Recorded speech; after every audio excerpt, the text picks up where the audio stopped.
안녕하세요. 온통보감 한의사 박경숙입니다. 지난 시간에는 그 생리통이 왜 발생하는지 그리고 생리통을 해결하는 방법 말씀을 드렸었죠. 오늘은 그 연결선상에서 생리혈에 검은 덩어리가 왜 나오는지 이 부분에 대한 말씀 드리도록 하겠습니다.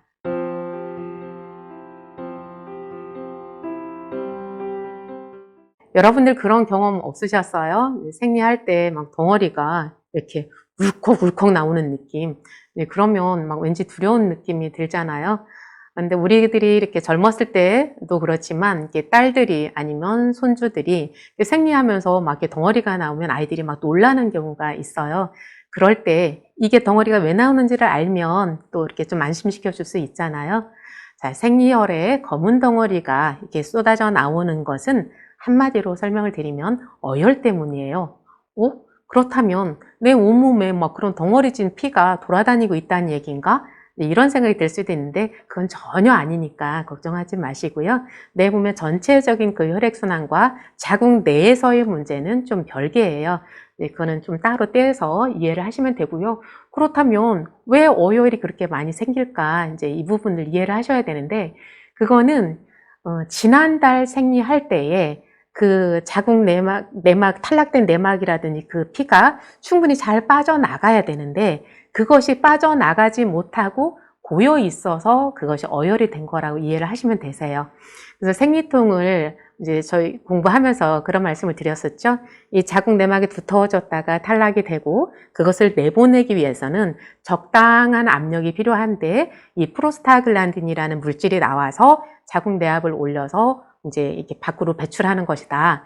그런데 이 프로스타글란딘이 너무 많이 나오면 이 자궁 내압이 너무 지나치게 상승을 하면서 생리통이 생기는 것이고 또 프로스타글란딘이 잘 안 나와서 또 이 내압이 너무 안 생겨도 문제겠죠.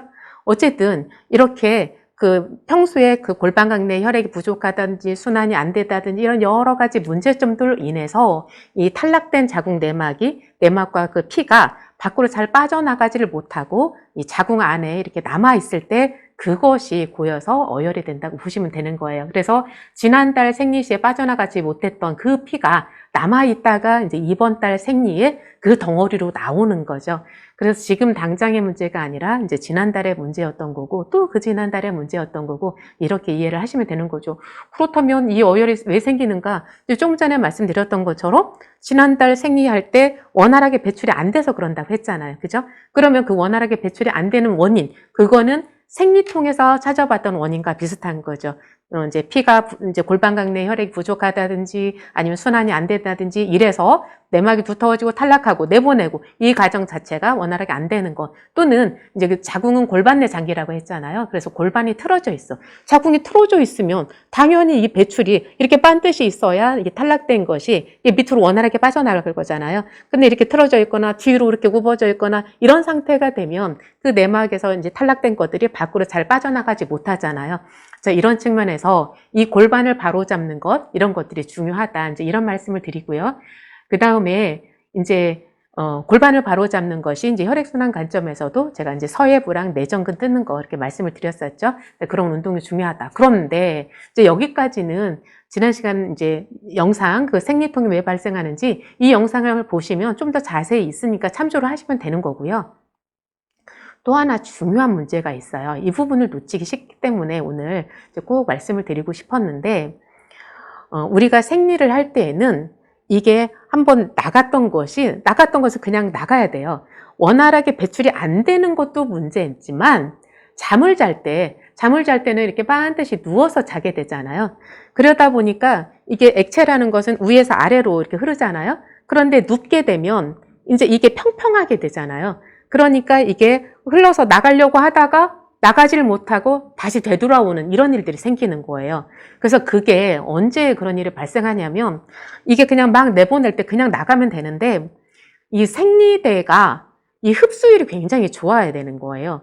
누워 있어서 빠져나가기도 힘든데 그런데 나갔는데 얘가 생리대가 얼른 흡수를 못하면 그것이 이렇게 그냥 물이 고여 있다 보니까 다시 뒤로 오는 그런 현상이 생기는 거죠. 그래서 생리대는 절대 저렴한 거 이런 거 찾으면 안 된다는 거예요. 어떤 것이 흡수율이 가장 좋고 피부에 자극을 안 주는 어떤 면하고 비슷한 성질을 갖는 이제 그런 것이 되어 있는 거라면 더 좋겠죠. 그리고 뭐 원적 개선을 방사하는 이제 그런 게 조금 내재되어 있는 이런 것도 있더라고요.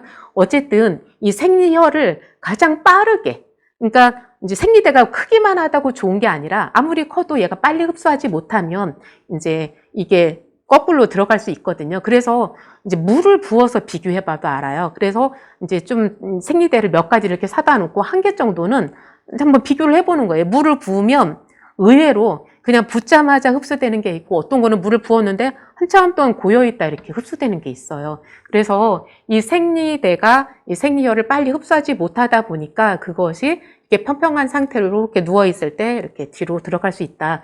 그러면 이것은 이제 그 나가야 될 그 탈락된 자궁 내막이라든지 그 혈액이 나가야 될 게 다시 역류해서 들어갔을 때는 이것이 들어가서 어혈을 형성하는 것 외에도 이것이 자궁 내막증을 일으키는 원인이 될 수도 있어요. 이 부분은 제가 다음번에 기회가 되면 다시 한번 말씀을 드릴게요.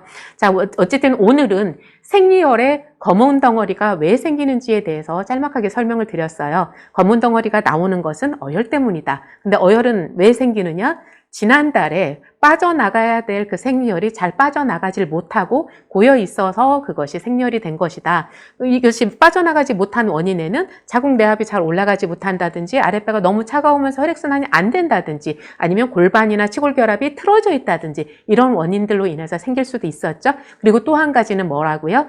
생리대의 그 흡수율이 좀 떨어져서 이제 그것이 역류를 하는 거예요. 이게 낮에는 그런 일이 잘 없는데 특히 밤에 그런 일이 생길 수도 있다. 그리고 낮에도 이 생리대를 좀 자주 갈아줘야 되는데 어떤 바쁜 일이 있거나 뭐 어떤 사정에 의해서 너무 자주 갈아주지 못하게 되면 그럴 때도 또 역류를 할 수가 있어요. 그래서 2~3시간에 한 번씩은 꼭 갈아줘야 되고 밤에 잘 때는 특히나 흡수율이 좋으면서 두꺼운 거 그리고 큰 거 사용하는 것이 좋다.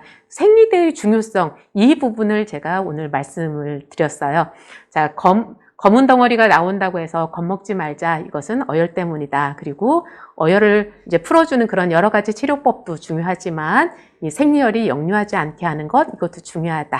그래서 좋은 생리대를 사용하는 것이 중요하다 말씀을 드렸습니다. 다음 시간에 또 뵙겠습니다.